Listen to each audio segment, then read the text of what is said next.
How to reset Blox Fruits server.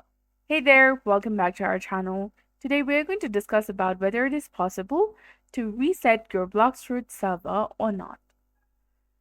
So basically, only the owner of the private server can reset it. They can do this by typing /shutdown in the chat, which will restart the server. Regular players cannot reset public servers or other players' private servers as well.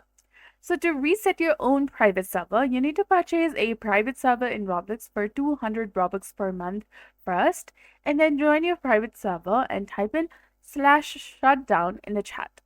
The server will restart after a 15-second countdown. So only Blox Fruits administrators and moderators can perform the server-wide resets. So therefore, you cannot reset the public server or shut down any other's public server that you're not the admin of. So you can reset your private server by buying the VIP server and using the /shutdown in the chat.